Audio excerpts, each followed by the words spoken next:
안녕하세요. 저는 결혼 7년 차 유부녀입니다. 주변에서 보면 시댁과의 트러블로 고민하는 사람들이 많은데요. 저 또한 얼마 전까지 시댁 일로 고민이 컸어요. 혼자서 소가리를 하다가 해결이 됐는데 그 과정이 정말 드라마틱해서 이렇게 사연을 적어보게 되었습니다. 남편의 가족은 시모와 남동생이 있었어요. 시부는 말 그대로 한량이었다고 했는데요. 집에서 탱자탱자 놀면서 돈 벌어올 생각도 안 하고 집안일도 안 하고 애들은 더더욱 안 보면서 매일 술만 마셨다고 하더라고요. 그때 당시 시모는 시집살이도 호되게 당하셨는데 그나마 자식들이 있어서 꾹꾹 참으셨다고 해요. 그렇게 살다가 아이들이 초등학교 들어갈 무렵에 남편의 한량짓에 도저히 참을 수 없다 생각하고 이혼해 자식들을 홀로 키우셨어요. 시모에 대한 얘기는 남편과 연애를 하면서 정말 많이 들었답니다. 엄마가 진짜 고생을 많이 하셨지. 출산하고 나서 일주일 쉬고 일을 시작했대. 아빠가 일을 안 하시니까 돈을 벌어야 살 수 있잖아. 그러면서 할머니는 엄마 엄청 괴롭히시고 힘들었지. 지금도 이혼하고 나서 나올 때가 생생하게 기억나. 그때가 나 초등학교 딱 들어갔을 땐데 나랑 동생 안 굶기려고 이런저런 일들 닥치는 대로 다 하셨었어. 그러면서도 매 저녁마다 밥도 다 차려주시고 집안일도 한번 밀리지 않았어. 항상 집에 가면 깔끔했던 게 기억나. 진짜 대단하시다. 어머님 얘기 듣다 보면 정말 대단하시다는 말이 절로 나오는 것 같아. 솔직히 그때는 여자 홀로 아이 키운다는 게 쉬운 일도 아니잖아. 대단하신 것 같아. 지금까지도 계속 일하시는 거 아니셔? 들어보면 이제는 좀 쉬셔도 되지 않을까 싶었는데 자식들한테 기대지 않고 살고 싶다고 하셨잖아. 그것만 봐도 정말 대단하신 것 같아. 나도 그럴 수 있을까 싶기도 하고. 맞아. 나는 그래서 존경하는 사람이 우리 엄마야. 진짜 우리 엄마라서 그런 게 아니라 정말 치열하게 열심히 사셨거든. 그 모든 걸 내가 옆에서 봐왔고, 나였어도 그렇게 하지 못했을 거야. 근데 동생은 생각이 다르더라고. 나는 엄마가 치열하게 살면서 우리한테 해줄 수 있는 건 다 해줬다고 생각을 하는데, 동생은 너무 구질구질하게 산다고 생각하는 것 같아. 그래서 좀 답답해. 아직 잘 몰라서 그럴 수도 있어. 동생 입장에서는 어머님이 좀 더 편하게 사셨으면 좋겠다 생각해서 그럴 수도 있지. 생각하는 게 다를 수 있으니까. 노후 준비도 다 해두셨다고 하신 거 아니었어? 그런데도 계속해서 일을 하신다는 게 정말 대단하신 것 같아. 어머님 저번에 뵀을 때는 진짜 인사하시고 너무 편안하게 해주셨는데 진짜 마음이 단단하시다. 맞아. 중간에 아빠가 애들도 있고 다시 합치자고도 했었는데 엄마가 거절했었거든. 그때는 아빠가 정신 차렸다기보다는 엄마가 잘 살고 돈도 잘 버니 같이 살면 좋을 것 같다 생각을 했던 것 같아. 근데 엄마는 그렇게 되면 우리한테 별로 좋지 않을 거란 걸 아셨던 거지. 덕분에 나도 정신 차리고 살 수 있었고. 그나저나 동생은 그런 거 생각도 안 하는지 흥청망청이라 고민이네. 시모는 하루도 쉼없이 일을 하셨고 그러면서도 자식들을 위해서는 아끼지 않으셨죠. 남편은 시모가 고생하는 걸 옆에서 보고 자라면서 착실하게 컸지만 남동생은 그러지 않았던 것 같았어요. 성인이 되고 나서 갑자기 사업을 시작하겠다고 하면서 사업 자금을 달라고 한 적도 있었고 사업이 잘 안 돼서 취업을 하고 난 후에도 이곳저곳 정착하지 못하고 다니다 그만두기를 반복했어요. 시무와 남편의 가장 큰 고민도 둘째 아들이었죠. 연애를 하면서 남편의 동생을 자주 봤던 것은 아니지만 간혹 들었을 때는 대책 없이 오늘만 사는 사람 같았어요. 그에 반해 남편은 항상 성실하고 착실한 사람이었고 제조업 기업에 10년 넘게 꾸준히 다니면서 회사에서도 차곡차곡 단계를 밟아나가고 있었죠. 그렇게 저는 남편과 연애를 하다가 결혼을 결심하게 되었고 결혼을 할 때 시모는 결혼 자금이라면서 저에게 통장을 주시기도 했어요. 은경아, 결혼 준비한다는 말을 듣고 나서 나 역시 고민이 많았어. 사실 우리 집이 애들 아버지도 없으니 홀시어머니라 부담스러워하지는 않을까 싶기도 했거든. 그래도 이렇게 결혼을 한다고 하니 고맙기도 하고 미안하기도 하구나. 아들들을 키우면서 나 역시 일이 바쁘다는 이유로 잘 챙겨주지 못했거든. 그래서 나름 잘 키운다고 했는데도 부족한 부분이 있을지도 몰라. 어머님, 그런 건 전혀 걱정하지 않으셔도 돼요. 어머님에 대한 얘기는 정말 많이 들었어요. 오히려 너무 존경스럽고 대단하다고 생각했는걸요. 저희 집에서도 어머님 정말 대단하시다고 말하세요. 그리고 어머님이 얼마나 사랑으로 자식들을 키우셨는지 저에게 하는 말이나 행동 모두 다 너무 어른스럽고 성숙해서 오히려 어머님께 감사드려요. 잘 키워주셔서 감사합니다. 고맙다, 은경아. 나를 좋게 봐줘서 정말 고마워. 그리고 이거 너희 결혼 준비하면서 부족한 게 있으면 편하게 써라. 이거 내가 예전부터 모아온 결혼 자금이야. 아무래도 너한테 이제 줘야 할 때가 된 것 같아서 큰 돈은 아니지만 너희 작은 집 마련하는 데에는 보탬이 되지 않을까 싶다. 부족한 게 있을지도 모르지만 서로 의지하면서 살다 보면 잘 살 수 있을 거다. 어머님, 감사해요. 그렇지만 어머님, 마음만 받겠습니다. 어머님이 평생 고생하시면서 모신 돈을 그냥 받을 순 없어요. 차라리 잘 두셨다가 나중에 저희가 정말 필요할 때 도움을 요청할 때 그때 받을게요. 지금은 저희도 저희 힘으로 시작을 하려고요. 양가 부모님 손 벌리지 않고서 저희끼리 스스로 시작을 하고 싶어서 그런 거예요. 정말 감사합니다. 아니야. 이건 받아줘. 지안이 결혼할 때 주려고 아주 어릴 적부터 생각을 했던 거니까. 내가 열심히 아들들 키운다곤 했지만 부족한 부분이 있을지도 몰라. 곁에서 잘 알려주고 혹시라도 힘들면 언제든지 나한테 말해주렴. 이걸 받는다고 해서 나한테 더 잘할 필요는 없어. 이건 지환이 몫이었으니까. 지환이가 장가 갈 때까지 내가 책임지기로 다짐했었거든. 잘 사는 게 보답하는 거니 너희끼리 잘 살면 돼. 시모는 따뜻하고 정이 많으신 분이셨고 대외적으로는 여장부 스타일이셨지만 가정에서는 누구보다 따뜻한 엄마, 시어머니셨어요.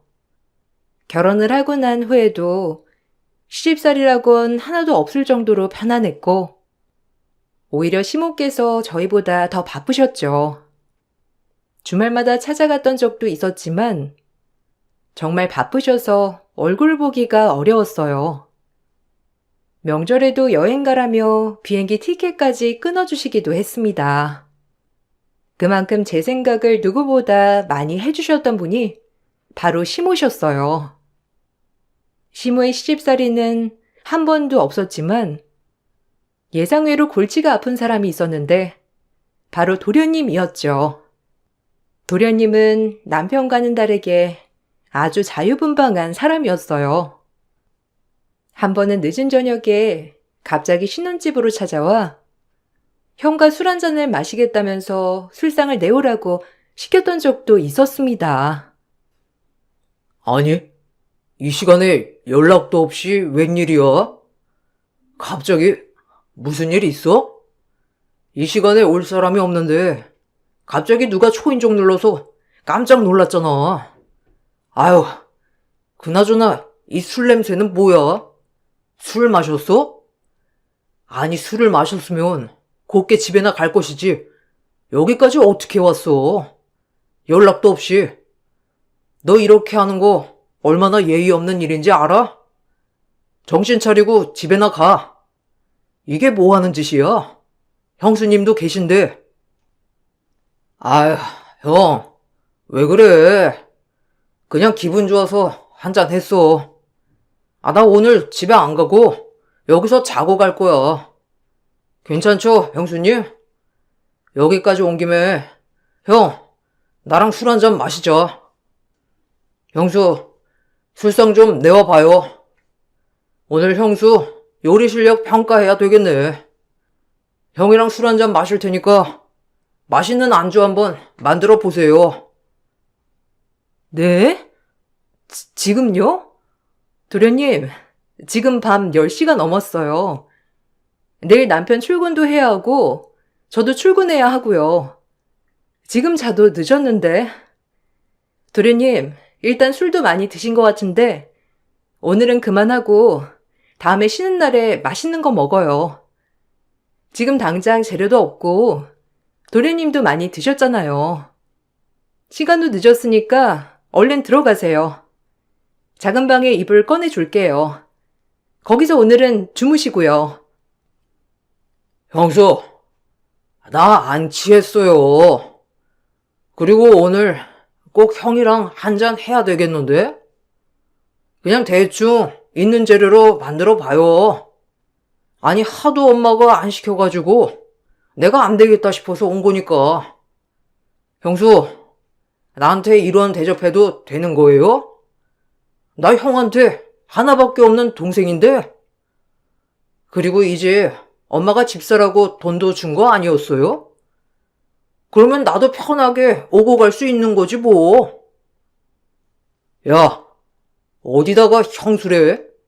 형수님이라고 불러. 술주정 부릴 거면 곱게 집에나 가. 어디다 대고 형수님한테 버릇없게 구냐? 정신 좀 차려라. 엄마 너 때문에 속상해 하는 거 안 보여? 제발 나이 먹고 철없는 짓 그만해. 그리고 지금 몇 시인데 술을 마셔? 내일 출근 안 해? 너 또 일 그만둔 거 아니지? 엄마가 겨우겨우 알아보고 너 들어가라고 한 거잖아. 제발 좀 정신 차리고 술은 그만 마셔. 아휴, 형, 꼰대네. 요즘 누가 한 직장에 오래 다녀? 안 맞는다 싶으면 그만두는 거지. 엄마한테 말해야 되겠다. 형수가 밥상도 한번 안 차려줬다고. 이렇게 내쫓았다고 말해야 되겠네. 형수, 엄마가 앞에서는 엄청 잘해주는 것처럼 하지만 뒤에서는 다 보고 있는 거 알죠? 내가 형수 이렇게 나한테 대한 거 알면 엄마 속으로는 무척 욕하실 텐데. 그러면 안 되는 거 아닌가? 거의 한 달에 한 번꼴로 집에 갑자기 찾아와 술상을 차려달라며 진상을 부리기도 했지만 무엇보다 비싸 보이는 물건을 막무가내로 빌려가서 망가뜨리는 일도 있었어요. 남편이 타고 다니던 차가 오래돼서 친정에서 출퇴근할 때 쓰라면서 차를 사주시기도 했는데 그때 딱 그 차를 보더니만 갑자기 도련님이 차가 고장이 났다면서 잠시 빌려가겠다고 한 적이 있었죠. 그런데 실제로는 잠깐 급한 일이 쓴 것이 아니라 차를 빌려가 놓고선 몇 주 동안 잠수를 타 버렸습니다. 나중에 시간이 지나고 뻔뻔하게 나타나서는 잘 썼다면서 아무 일 없다는 듯 가지고 온 적도 있었어요. 너 진짜? 도대체 뭐 하는 자식이냐? 너 진짜 제정신이야? 자수리할 때까지만 며칠 사용한다고 해놓고선 지금 몇 주 동안 연락도 안 받고 뭐 하는 거야? 적어도 연락이라도 받아야 하는 거 아니야? 급한 일이라고 사정사정해서 빌려줬더니만 지금 뭐 하는 거야? 너 그리고 엄마한테도 연락 안 했어? 집에도 안 들어오고 자꾸는 이게 뭔데? 진짜 정신 안 차릴래? 아유, 미안. 형한테 내가 말 안 했나? 나 여자친구랑 여행 갔다 왔어. 솔직히 내 차 오래되기도 하고 연비도 안 좋잖아. 형 차 끌고 나가면 여자친구도 좋아할 것 같아서 잠깐 빌렸어. 미안. 여자친구가 엄청 좋아하더라고. 덕분에 잘 썼어. 그리고 형, 이거 보험 가입되어 있지? 아니, 차는 좋은데 왜 이렇게 안 튼튼하지? 주차하다가 살짝 부딪혔는데 스크래치가 생각보다 많이 났더라고. 보기에만 좋지 내구성은 영 별론가 봐. 뭐? 너 진짜 도른 거냐? 그냥 가지고 가서 탄 것도 모자라서 사고까지 냈어? 진짜 제정신이 아니구나. 너 이거 내가 산 차도 아니고 처갓집에서 타라고 선물해 주신 거야. 나도 아껴서 타고 있는데 네가 뭐라고 이따위로 만들어놔? 좋은 말로 할 때 원상태로 다 복구해놔. 그리고 여행을 몇 주씩이나 갔다 왔다고? 너 진짜 일도 그만둔 거냐? 어쩌려고 그러는 거야? 아휴, 형, 왜 그래? 별거 아니야. 살짝 스크래치만 난 거야. 왜 이런 거 가지고 그렇게 쪼잔하게 나와? 나도 결혼 좀 하자. 형은 결혼했잖아. 나는 이렇게 보이는 게 없으면 결혼 어떻게 해? 그리고 처갓집에서 선물로 받았던 거면 더 좋네. 어차피 형 돈으로 산 것도 아니고 거기다가 선물로 준 거니까 그냥 막 써도 상관없잖아. 그건 선물한 사람한테도 예의가 아니지. 도련님, 그거 저희 남편 출퇴근하는 거 좀 편하라고 사주신 거예요. 버스나 지하철 타고 출퇴근하면 거의 1시간 내내 서서 가야 하니까 남편 편하라고 집에서 생각해서 사주신 거라고요. 근데 이렇게 말도 없이 몇 주 동안 가져가 쓰시고 사고까지 내시면 저 진짜 화나려고 해요. 안 그래도 몇 주 동안 남편 출퇴근 때문에 전보다 몇 시간 더 일찍 일어나고 그랬는데 여행 가느라고 가지고 간 거라니 진짜 황당하네요. 아니, 이거 선물로 줘놓고서는 형수 지금 지분 주장하는 거예요? 와, 째째하네. 어차피 형한테 선물로 준 거잖아요. 그럼 이제는 형 건데 왜 형수가 화내지? 형이 나한테 뭐라고 하는 건 이해해도 형수는 나한테 화내면 안 되지. 그리고 원래 가족이면 이런저런 거 다 공유하면서 쓰는 거예요. 아니, 형수는 외동이라서 모르나? 뻔뻔한 도련님의 태도에 정말 황당하기도 했어요. 사실 나이라도 어리면 어려서 뭘 몰라 그럴 수 있구나 할 테지만 도련님은 저보다 2살밖에 차이가 나지 않았기 때문에 어려서 뭘 모른다고 하기도 어려웠죠. 그래서 더욱 불편하게 느껴졌던 것도 있었어요. 저와 남편은 어머님을 항상 존경했어요. 정말 어려운 환경에서 홀로 일을 하시면서 2 아이를 키워냈다는 것만으로도 존경스러웠지만 이제는 은퇴할 나이가 되셨음에도 불구하고 일을 놓지 않고 꾸준히 하고 계신다는 점에서도 대단하다고 생각이 들었어요. 그렇지만 저희와는 다르게 도련님은 그렇게 생각을 하지 않았던 것 같더라고요. 늘 항상 어머님에 대해서는 너무 아끼고 구질구질하게 산다고 생각을 하는 듯 했습니다. 솔직히 형이나 형수 생각도 그래? 난 엄마가 왜 그렇게까지 구질구질하게 사는 건지 이해할 수가 없어. 아무리 예전에는 어려웠다곤 하지만 솔직히 지금은 먹고 살만하지 않나? 애초에 아빠랑 잘 살았으면 이렇게까지 고생하면서 살 일이 뭐가 있어. 그리고 이제는 좀 편하게 살아도 되지 않나 싶어. 아직도 이러면서 돈 버는 거 보면 여자친구네는 집안이 엄청 좋아가지고 항상 여유롭고 그런데 우리는 뭔가 쪼들리는 느낌이야. 내가 결혼하고 싶어도 창피해서 말 못하겠어. 도련님, 그게 무슨 소리예요? 어머님이 뭐가 창피해요? 저희 어렵지 않고 잘 살고 있어요. 어머님도 마찬가지시고요. 어머님처럼 지금까지 한결같이 일하시는 분이 어디 있다고 그러시는 거예요? 어머님 들으시면 서운하시겠어요. 그리고 어머님은 도련님한테 해줄 만큼 다 해주셨잖아요. 그렇게 따지면 도련님이 어머님이 지원해 주신 것도 다 안 좋게 끝내신 건 아니에요? 그건 내 탓이 아니죠. 형수, 솔직히 말해보면 엄마가 좀 더 능력 있고 빵빵했으면 내가 사업 하나 말아먹는다고 해도 다시 일으켜 세워줄 수 있을 만큼 도움이 됐겠지. 엄마가 젊었을 적부터 돈 많이 벌어놓았으면 지금까지 일을 하고 있었겠어요? 나도 그래도 염치가 있으니까 다시 사업을 하고 싶어도 도와달라고 말도 못하잖아요.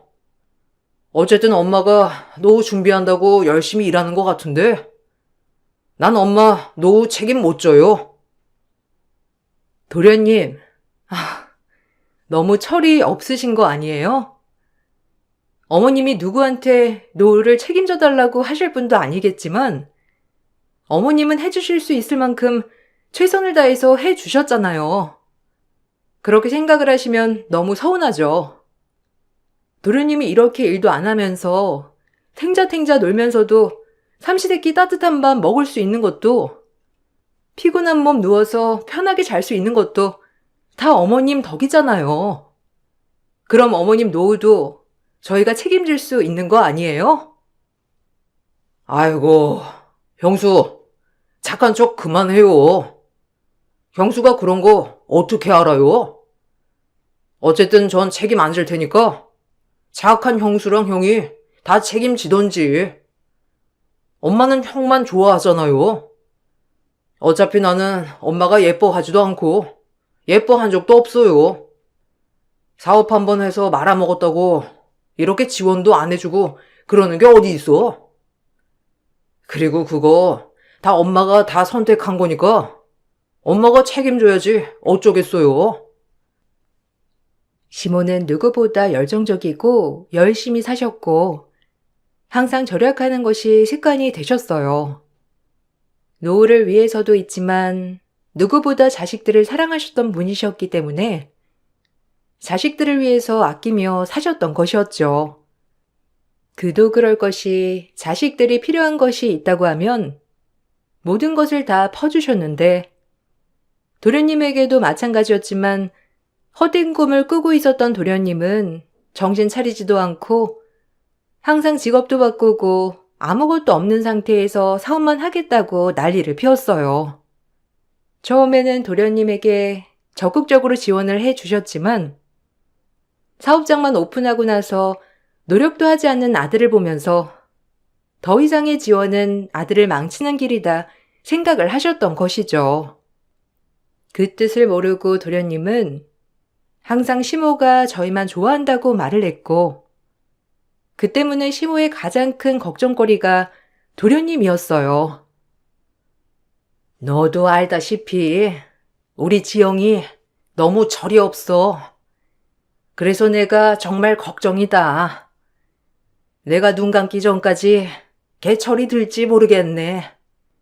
지혜비 탱자탱자 놀면서 돈만 쓰고 있는 거 배우지 말라고 힘든 상황에서도 이혼하면서 치열하게 살았는데 지영이한테서 그 모습이 보이니 정말 속이 타 못 살겠구나. 얼마 전에는 여자친구랑 결혼해야 한다면서 돈을 달라고 하는데 정말 내가 자식을 잘못 키웠나 싶다. 어머님, 너무 걱정하지 마세요. 그래도 언젠가는 철이 들겠죠. 뒤늦게 철드는 사람도 있다고 하잖아요. 저 역시 저희 부모님한테는 항상 철없는 딸이에요. 어머님이 어떤 게 걱정하시는지 잘 알고 있어요.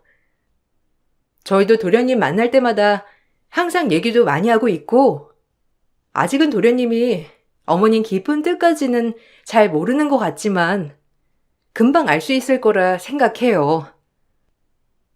그럴까? 난 너무 걱정이다. 애들한테 해줄 수 있는 만큼 다 해주면 애들이 알아서 고마움을 느끼고 감사함을 느낄 거라고 생각을 했는데 그게 아니구나. 결혼을 한다고 하더라도 걱정이야. 밖에서 보이는 지영이는 멀쩡해 보일 수 있지만 사실상 그런 게 아니잖니. 직장이라도 진득하게 다니던지 자기 줏대가 있으면 좋으련만 이리저리 팔랑거리면서 휘둘리고 다니니 결혼한다는 게 좋은 일인지도 모르겠다. 어머님, 저희가 잘 얘기해 볼게요. 지원 씨도 요즘은 도련님이랑 자주 얘기하려고 노력하더라고요. 도련님도 그래도 어느 정도 생각이 있을 테니 어려운 일 있으면 옆에서 잘 도와줄 거예요. 어머님, 너무 걱정하지 마시고 조금 더 시간을 두고 지켜봐요. 철없는 시동생은 시간이 지나도 철들 줄 모르고 어린애처럼 굴었어요. 그런 시동생이 결혼을 할 여자라면서 여자친구를 데리고 왔죠. 전부터 만나고 있었던 여자친구였는데 실제로 보고선 저희는 깜짝 놀랄 수밖에 없었습니다. 바로 남편의 회사 부대표 딸이었던 것이었어요.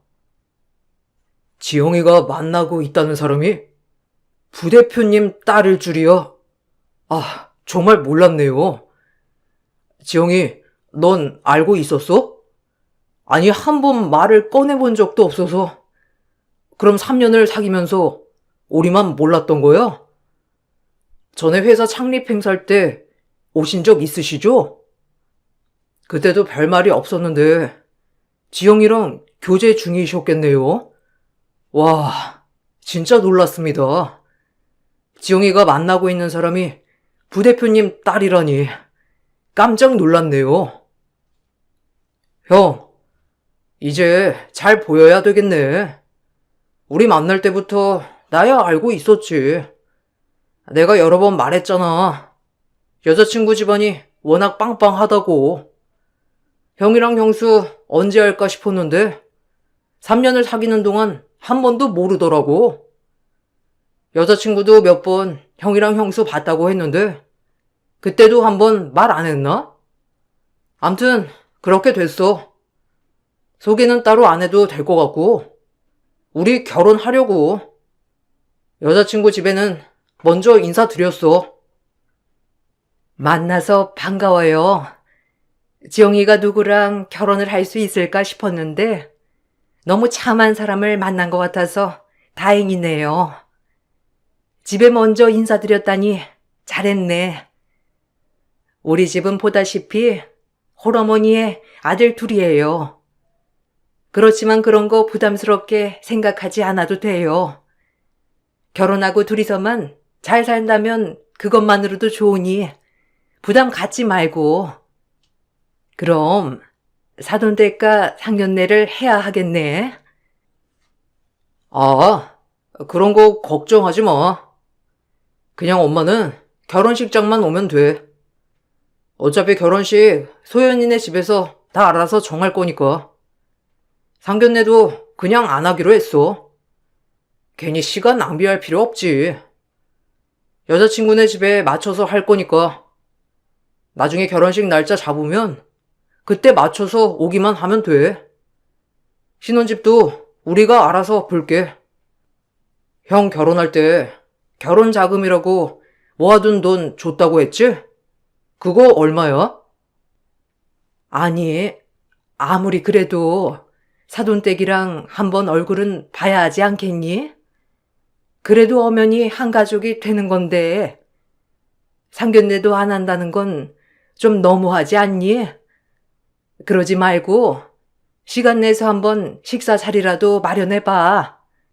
들어보니 지안이네 회사 부대표이신 것 같은데 시간이야 그쪽으로 맞춰서 잡아도 상관없지만 그래도 서로 얼굴은 보고 인사도 해야 하는 거 아니야? 아니, 그럴 필요 없다니까. 결혼하고 나서도 서로 교류할 것도 아니고 어차피 그냥 결혼식 형식상 하는 거잖아. 여자친구네 집에서 집 마련해 준다고 하는데 엄마 결혼 자금 줄 거면 지금 줘. 나도 뭐 하고 가야지. 사업도 이제 시작할 것 같아. 장인어른 힘 얻어가지고 시작하면 더 잘 될 것 같기도 하고. 시동생은 너무나 철이 없는 생각을 가지고 있었습니다. 무작정 결혼 자금만 달라는 시동생을 보면서 시모는 억장이 무너지셨죠. 저와 남편 역시 불편한 생각이 들기도 했지만 결혼을 하겠다고 하는 두 사람 앞에서 불편한 티를 낼 수는 없었어요. 그 후로도 결혼식 준비는 철저하게 예비동서 집안에 맞춰서 진행이 되었습니다. 시동생은 저희에게 아무런 말도 전하지 않은 채 단지 결혼식 날짜만 말해줬을 뿐이었어요. 시동생은 결혼도 하기 전부터 예비동서 집안 힘을 빌려서 사업을 벌일 생각에 신난 듯 했습니다.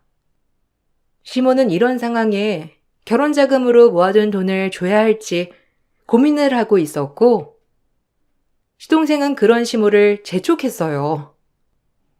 어느 날 저에게 예비동서가 전해줄 것이 있다며 연락이 왔습니다. 갑작스러운 연락이라 당황스러웠지만 집으로 찾아오겠다고 하길래 그러라고 말을 했죠. 집에 찾아온 예비동서는 황당한 말을 꺼내놓기 시작했습니다. 사실 지영 씨랑 결혼을 해야 할까 말까 고민을 많이 했거든요. 지영 씨와 워낙 성격도 좋고 하지만 홀시어머니의 형도 저희 아빠 회사에 다니고 있으니 주변 사람들 시선도 있고 결혼식 하면 그거 다 알게 되잖아요. 우리 아빠 체면도 있는데 그렇다고 직장 그만두라고 할 수도 없는 노릇이고 이해하죠?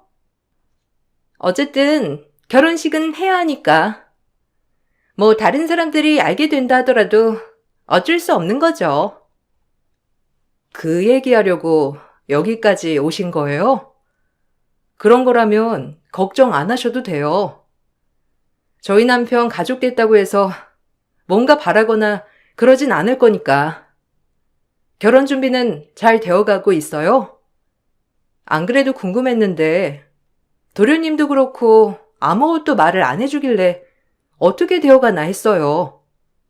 아무리 그래도 양가 집안 식구들 인사는 해야 하지 않을까 싶은데 혹시 부대표님이 불편해 하시는 건가요? 아빠가 불편해 할 게 뭐가 있어요? 그냥 사원일 뿐인데 그냥 단지 걱정하는 거라면 혹시나 결혼했다고 해서 뭐 잘 보이려고 한다든지 회사에 이상한 소문이 돈다든지 그런 걸 걱정하는 거죠. 그리고 양가 가족들 인사할 것까진 없지 않을까요? 어차피 그냥 저랑 지영 씨가 부부가 된 거지. 다른 가족들은 상관없는 사이니까. 어쨌든 결혼 준비는 잘 되고 있어요. 잘 되고 있다고 하니 다행이네요. 그래도 너무 저희를 배척하고 있는 듯 해서요. 어머님도 많이 궁금해하고 있어요. 제가 먼저 결혼을 하긴 했지만 한 번도 시집살이 없으셨고 오히려 저희보다 더 바쁘신 게 어머님이세요. 그러니까 혹시라도 시집살이 때문에 경계하시는 거라면 그럴 필요 없다고 말해주려고요. 그러니 결혼 준비를 하는 동안에는 저희한테도 얘기도 좀 해주고 교류를 좀 하는 게 어떨까 싶은데요. 돌려 말하니까 잘 못 알아듣네. 아니, 결혼은 저랑 지영 씨가 하는 거지. 다른 가족들은 상관없지 않아요? 그리고 홀시어머니건 뭐건 상관없어요. 어차피 지영 씨만 보고 하는 결혼이니까. 애초에 조건 따졌으면 지영 씨랑 연애도 시작 안 했겠지만. 어쨌든 이건 좀 선 넘는 것 같은데요? 저한테 잘 보여야 할 텐데. 저한테 잘 못하면 아주버님 승진 물 건너가는 거 알죠? 아무리 그래도 이런 식으로 무례하게 굴면 안 되죠.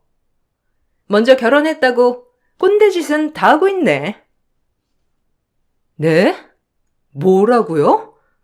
아니, 제 말은 그 뜻이 아니고요. 아니, 그것보단 제가 무슨 선을 넘었다고 그래요? 따지고 보면 결혼하는 건데 결혼한다고 통보만 하고 의논하는 것도 없고 그리고 오늘 와서도 이게 무슨 말이에요? 잘못하면 승진이 물 건너 간다니요. 그쪽이야말로 이상한 말 한 거 아니에요? 당신한테 잘 보이고 말고에 따라서 승진이 좌지우지 되는 거면 그게 더 이상한 거 아니냐고요. 그럼 그렇지 않겠어요? 나 당신 남편 회사 부대표 딸이에요. 아무리 그래도 딸이 불편하다고 하면 아빠가 그쪽으로 좀 생각을 해보지 않겠냐고요. 먼저 결혼했다고 제기 잡으려고 하는 것 같은데 그런 거 소용없고요. 오늘은 이거 전해주려고 왔어요. 저희 청첩장 나왔거든요. 어차피 손님이라고 해도 거의 우리 아빠 손님일 텐데 그냥 자리만 채우러 오라고요. 이게 뭐 하는 짓이야? 그나마 아내라도 제정신이네 만난 것 같아서 다행이라고 생각했건만 둘이 아주 똑같네. 청첩장? 이거 필요 없으니까 당장 나가.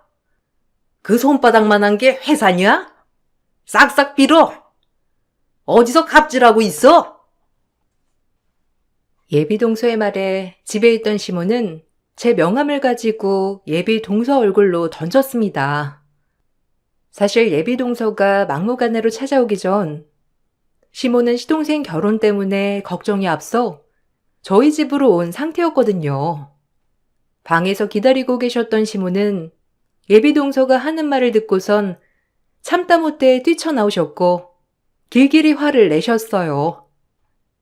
그리곤 제 명함을 예비 동서에게 던지셨습니다. 전 남편 회사의 원청업체 대표이사였기 때문이었죠. 남편 회사의 원청업체는 원래 제 아버지가 하는 회사였습니다. 그곳에서 어릴 적부터 일을 했고 전 대표이사로 재직을 하고 있었어요.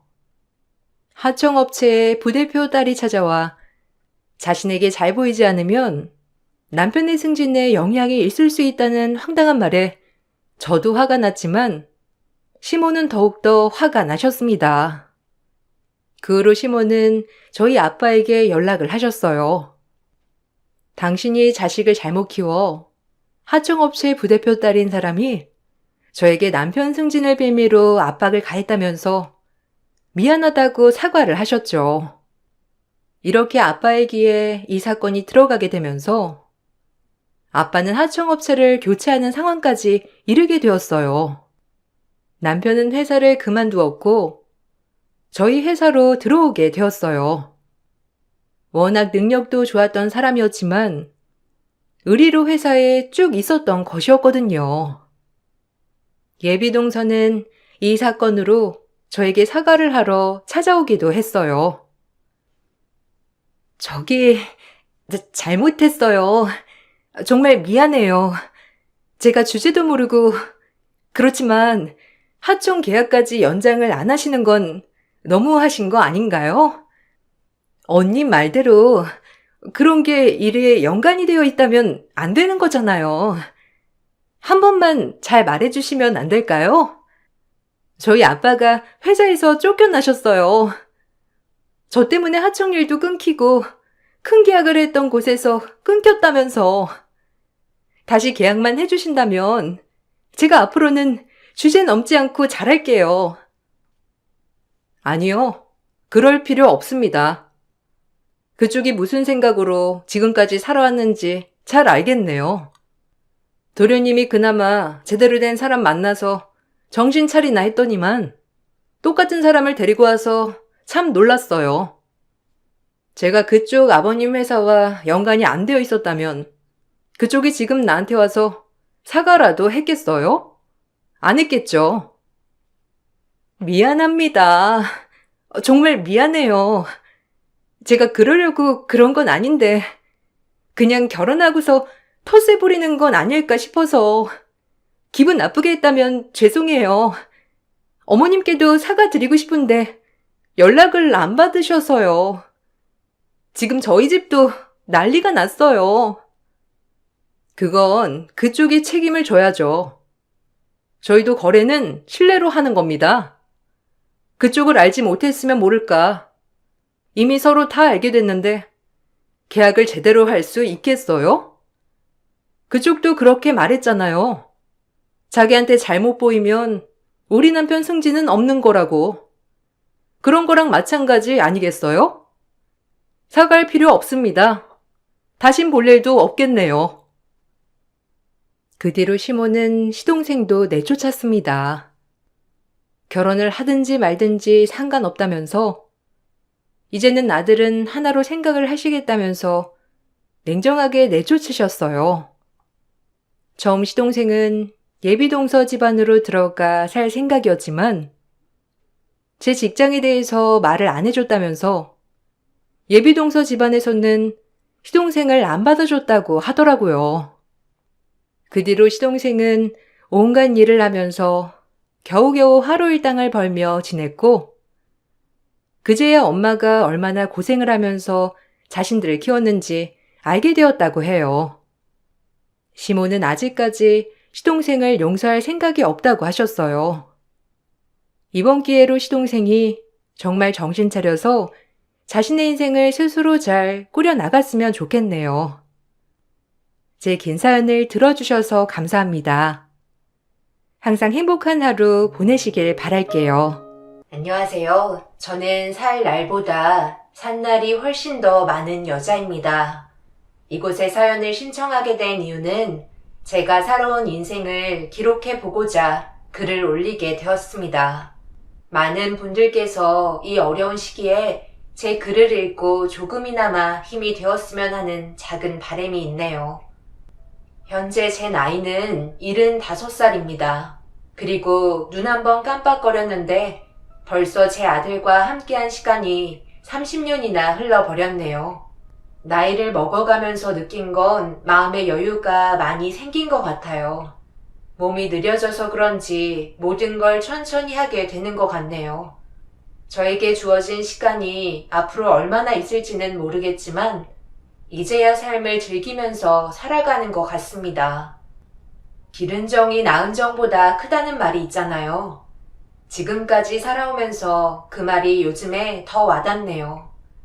이 말을 하는 이유는 제가 두 아들을 품고 있는데 하나는 친자식이고 하나는 입양아입니다. 그리고 둘 때문에 그동안 많은 일들을 겪어왔죠. 제가 첫 아들을 낳았을 때가 20살이었던 것 같네요. 지금은 세상을 떠나보려 함께하지 못하고 있지만 남편은 저보다 5살이나 많았고 서로 철이 없을 때 부모님의 권유로 이어진 부부입니다. 무작정 밀어붙인 결혼에 파릇파릇했던 인생에 먹구름이 가득했고 앞으로 살면서 눈물만 흐를 줄 알았어요. 하지만 이런 제 마음을 알고 있었는지 저희 남편은 저와 거리를 두며 상당히 조심스러웠습니다. 저와 같은 연배분들은 아시겠지만 지금의 젊은 사람들은 자기 감정이 솔직하고 직설적이지만 예전에는 서로가 상당히 조심하고 자기의 감정을 많이 숨겨오던 시절이었잖아요. 저 또한 남자를 많이 경계했고 친구들과 어울리는 걸 좋아하는 나이였어요. 하지만 양가 부모님의 사업 때문에 제 감정은 하나도 생각하지 않으시고 무조건 결혼을 시켰습니다.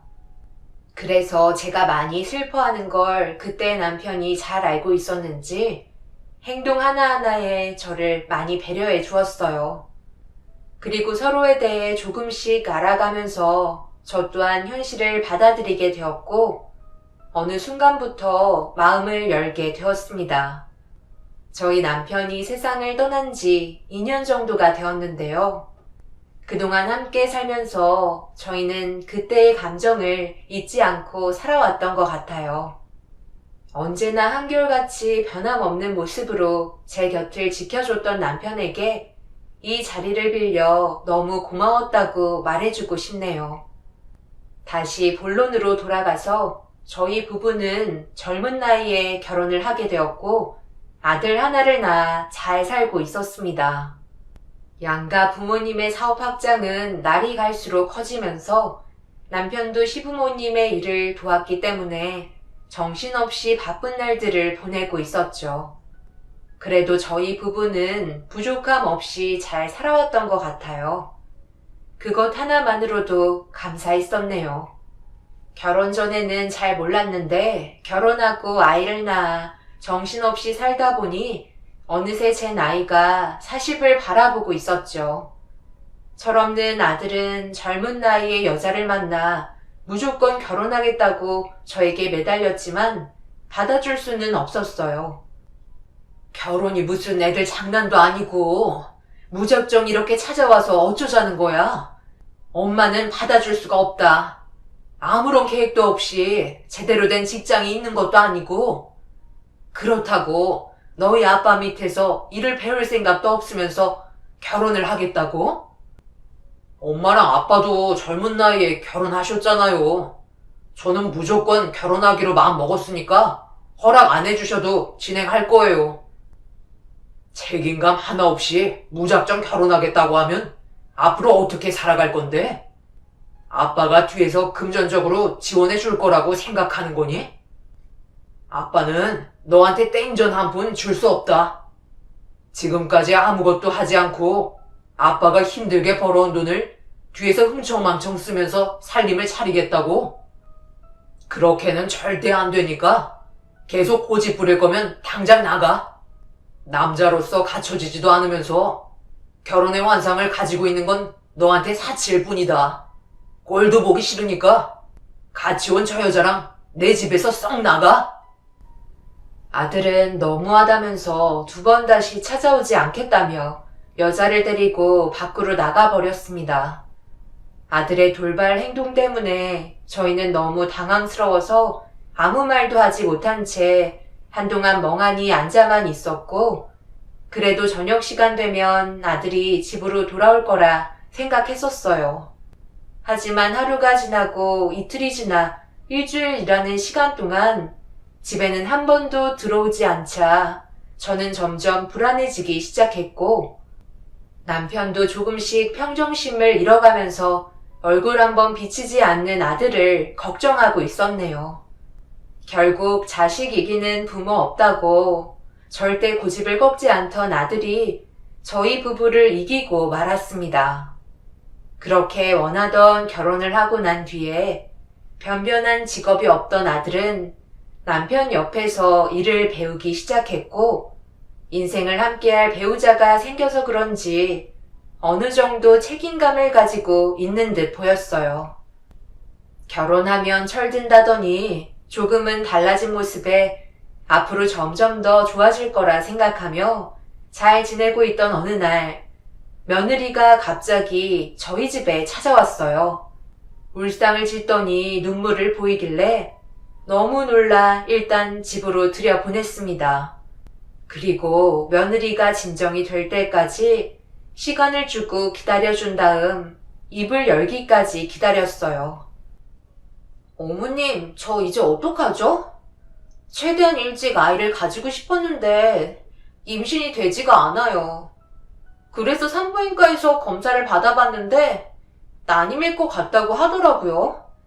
정확하게 무슨 말인지 몰라 물어보니 생물학적으로 임신이 가능한 상태인데 임신이 되지 않는 경우라고 하던데 저 앞으로 어떻게 하면 되는 거죠? 저희 부모님께서도 임신 확률이 거의 적다는 얘기를 들으시고 충격을 많이 받으신 것 같아요. 아이는 빨리 가지는 게 좋다고 저희 부모님께서 말씀하셔서 계속 시도를 했지만 실패만 가져와서 앞으로 아예 임신을 못할까봐 너무 두려워요. 원장님이 난임을 겪고 있는 여자들 대부분이 임신을 거의 포기한다더라고요. 며느리가 갑자기 찾아와서 난임을 겪고 있다며 눈물을 흘리고 있는 모습을 보니 제 마음이 너무 안 좋았어요. 여자로서 아이를 가질 수 없다는 건 절망에 가까운 일이었기 때문에 아무리 위로를 해준다 한들 며느리의 마음을 진정시키기에는 어려움이 있었습니다.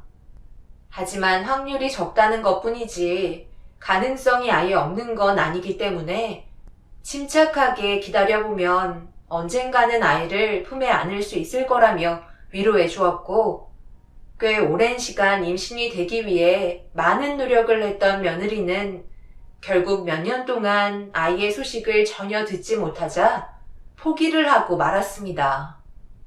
그리고 다시 저에게 찾아와 이상한 말을 늘어놓기 시작했고, 저는 너무 당황스러워 며느리 한 말에 대해 받아들이기 어려워 반대를 하고 말았습니다.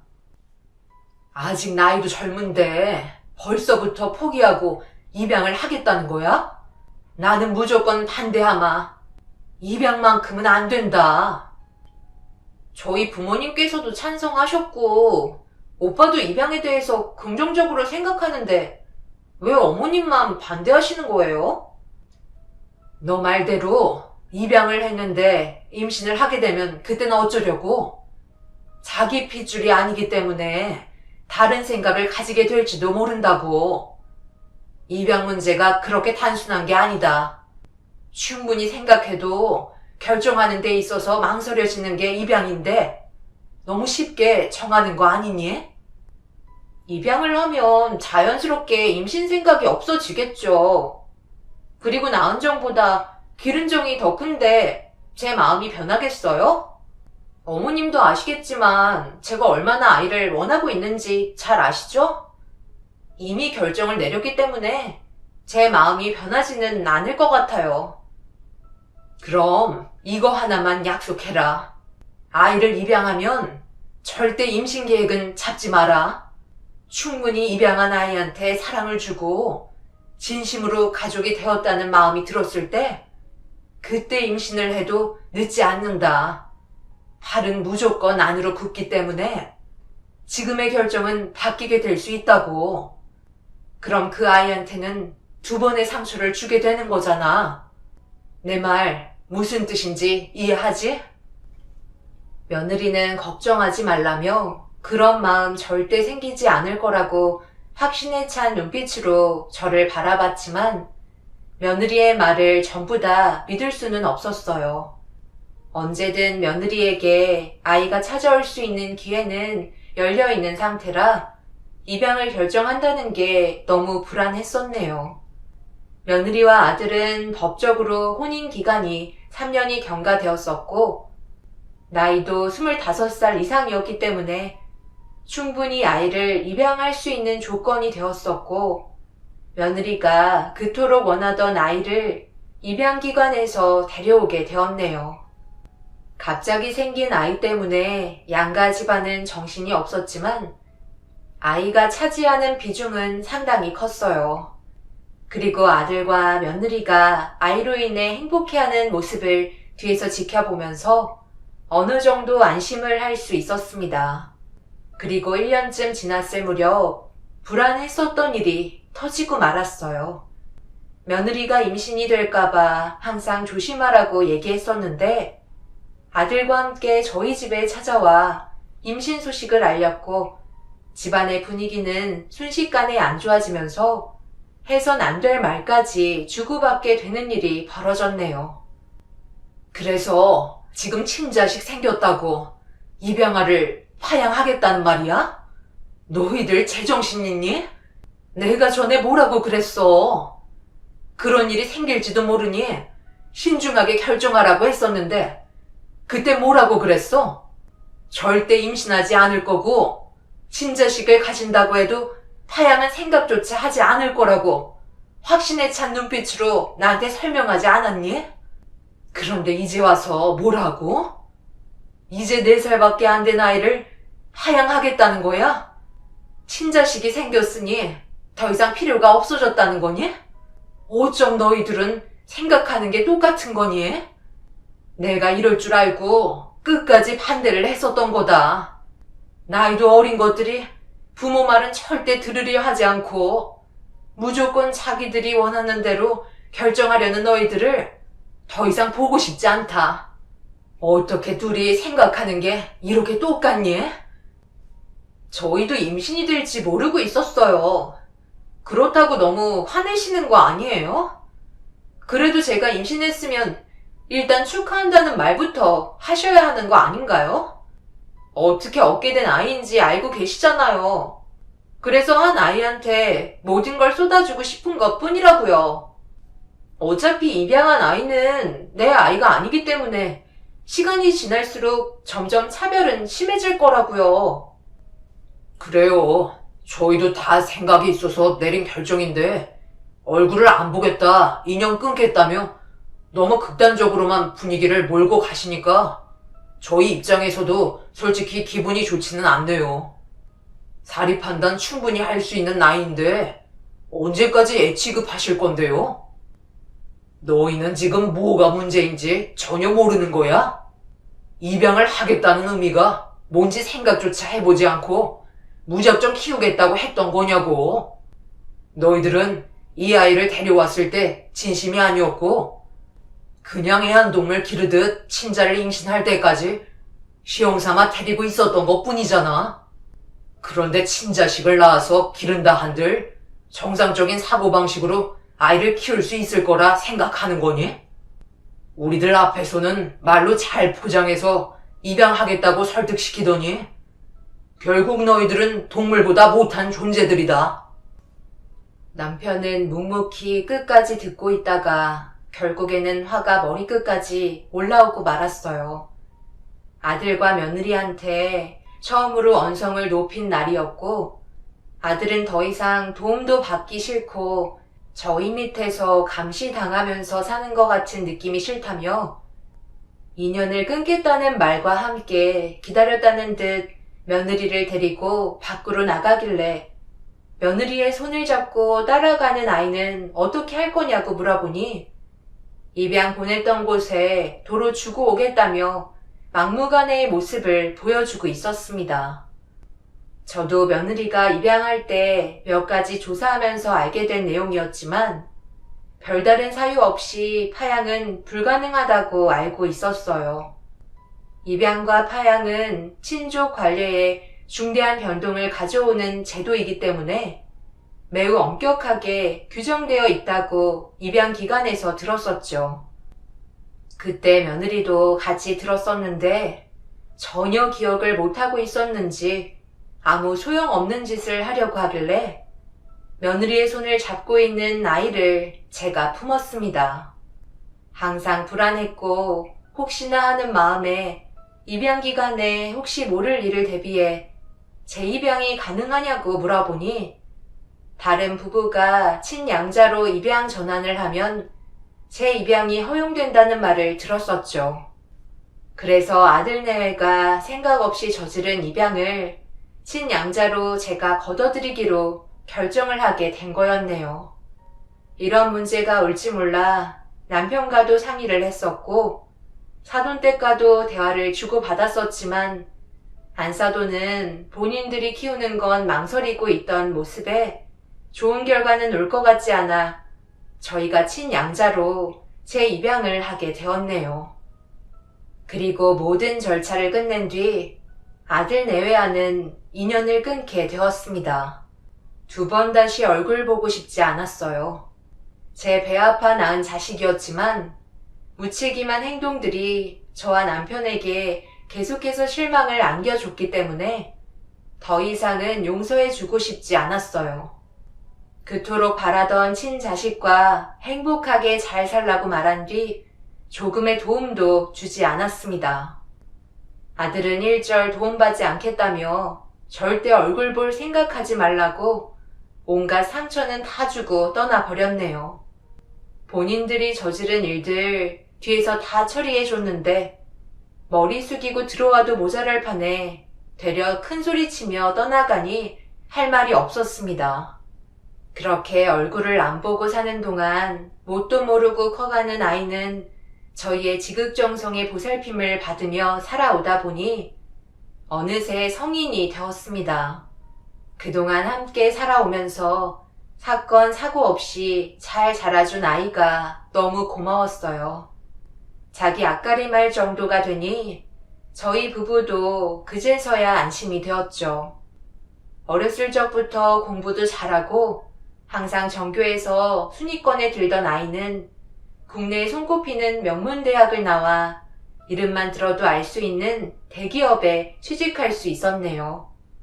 그런데 몇십 년이 흐르는 동안 부모와 등지고 연락 한 통 없던 아들이 어느 날 남편의 회사에 찾아왔다는 연락을 받게 되었고 급하게 남편 회사에 도착을 하니 예전에 거만하고 혈기왕성했던 모습과는 다르게 처참한 몰골과 함께 양손을 공손히 모은 채 고개를 떨구고 있었습니다. 여기는 왜 찾아온 거야? 이제야 나타나서 뭐 어쩌자고? 도대체 무슨 말을 하고 싶어서 몇십 년 만에 얼굴을 보인 거냐? 불효자를 용서해 주세요, 아버지. 그때는 제가 너무 철이 없었나 봐요. 그동안 두 분을 얼마나 그리워했는지 몰라요. 하지만 제가 두 분께 드린 상처가 너무 컸기 때문에 도저히 두 분 앞에 나타날 수가 없었네요. 이 못난 아들을 한 번만 용서해 주세요. 사람의 성향이 그렇게 쉽게 바뀌는 줄 알아? 네가 갑자기 찾아온 이유를 내가 모를까봐? 너 돈 필요해서 왔지? 몇십 년 만에 찾아온 이유는 대부분 돈 때문 아니야? 네가 그동안 잘못을 뉘우치고 있었다면 진작에 찾아와서 무릎 꿇고 용서를 빌었겠지. 내가 평생 후회한 게 뭔 줄 알아? 너를 이 세상에 나오게 했다는 거야. 이거 봐봐라. 네가 태어난 시점부터 지금까지 단 한 번도 부모의 속을 편하게 해준 적이 없었어. 그와는 반대로 네가 키우기 싫다며 우리한테 버리듯 떠밀어버린 은혁이는 우리한테 걱정 하나 안 끼치고 아주 열심히 살고 있다. 네가 그토록 원했던 친자식은 떵떵거리면서 잘 살고 있냐? 꼴을 보니 그놈도 너 닮아서 속 좀 썩이나 본데 어떠한 도움도 주지 않을 거니 내 눈앞에서 썩 사라지거라. 아버지가 하신 말씀 전부 다 맞아요. 다 제 잘못입니다. 모든 걸 제가 결정했으니 누구를 탓하겠어요? 그래서 이렇게 개차반으로 살고 있네요. 하나뿐인 장인 장모님께서 운영하셨던 사업은 쫄딱 망했고 저와 반평생 살았던 은숙이는 최근에 허리를 다쳐서 일어나지도 못하고 있어요. 돈이 없으니 식당 일이라도 하겠다며 뛰어들다가 결국 이사달이 나고 말았네요. 그리고 하나뿐인 아들은 지금 병원에 누워 있어요. 친구놈들과 술 마시고 음주운전을 하다가 다리 밑으로 떨어져서 전신마비가 오고 말았네요. 그래서 이 몸뚱이 하나로 버티며 어떻게든 살아보려 했는데 계속해서 늪에 빠지고 올라오지 못해서 결국 이렇게 찾아왔습니다.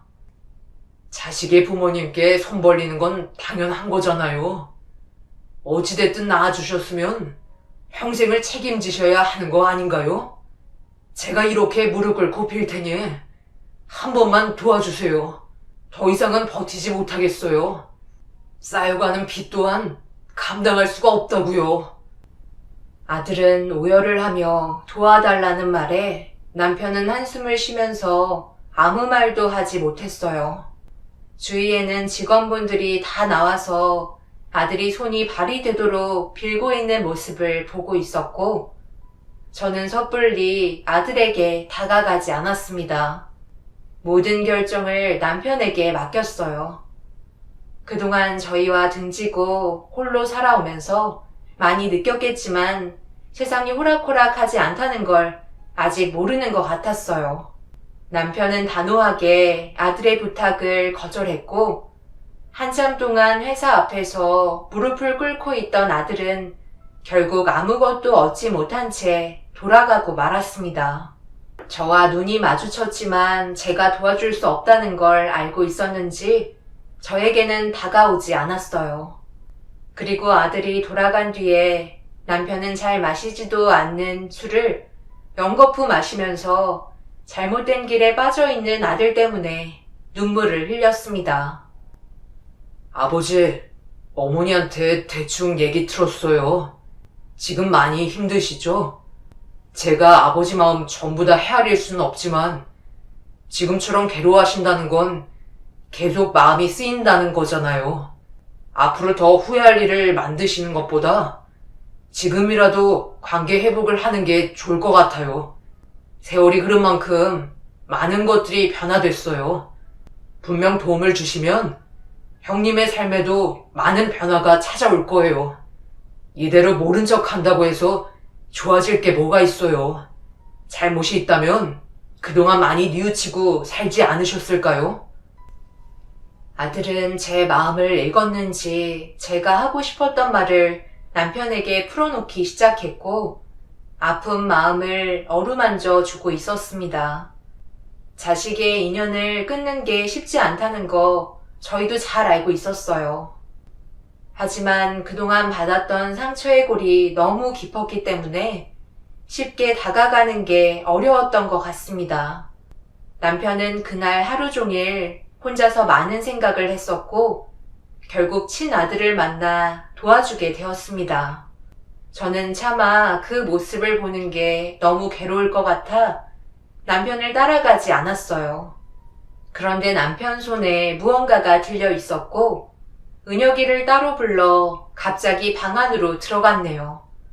저한테는 한마디 말도 안 하고 둘이서만 진지한 대화를 하길래 한참 뒤에 나온 아들에게 무슨 일이 있었냐고 물어보자 별일 아니라면서 어색한 웃음을 보이길래 집요하게 방 안으로까지 따라 들어가 물어보자 아무 말 없이 손으로 가방을 가리켰어요. 그래서 가방 속을 살펴보니 처음 보는 낡은 신분증이 손에 들어왔고 아들에게 신분증에 대해서 물어보니 한참을 머뭇거리다가 어렵게 입을 열었습니다.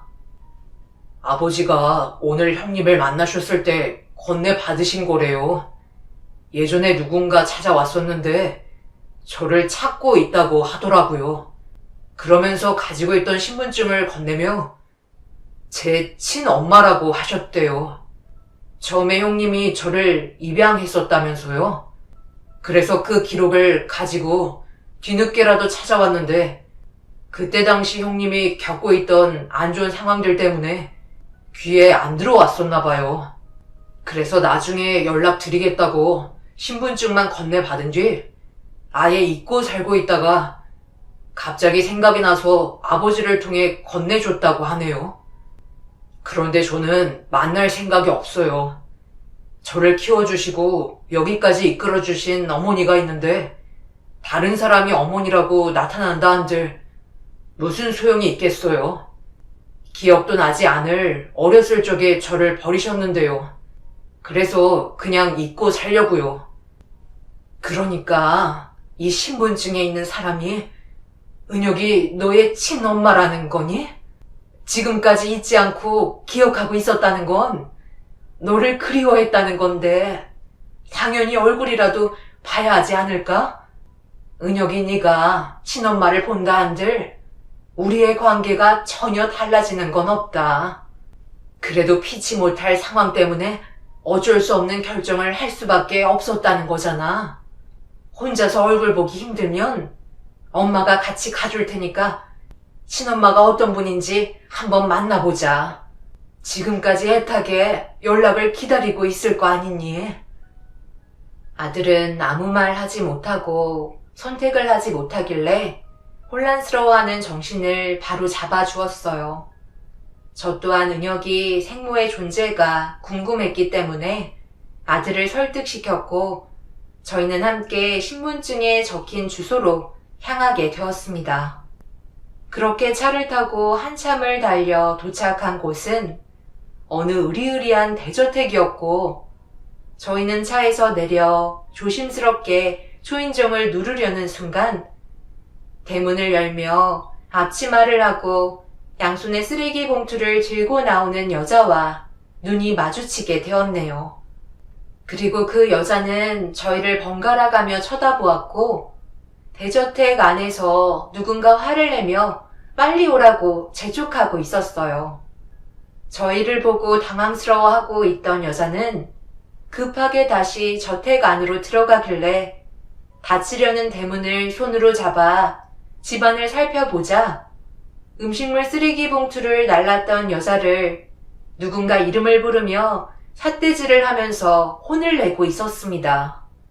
그리고 그 이름이 은혁이의 친엄마인 걸 알게 된 순간 은혁이는 몸을 돌려 거친 숨을 반복해서 내쉬고 있었네요. 저는 침착하게 초인종을 누른 뒤 인사를 건넸고 집주인과 조심스럽게 상황을 전달한 뒤에 은혁이의 친모와 시간을 가질 수 있었습니다. 이런 모습을 보여주려고 한 건 아닌데 원래 저분이 저렇게 화를 내시지 않거든요. 오늘 중요한 손님이 오시기로 한 날이라 빨리 움직여야 하는데 이제는 몸이 따라주지가 않아서 실수를 많이 했네요. 이 집에 20년 넘게 있었던 터라 가족같이 지내다 보니 저를 편하게 생각해서 저런 행동들이 나오는 거니 오해는 않으셨으면 좋겠어요. 그동안 얼굴 한번 보려고 정말 많이 노력했는데 이제서야 처음으로 얼굴을 볼 수 있게 됐네요. 이름이 은혁이라고? 정말 잘 자라주었구나.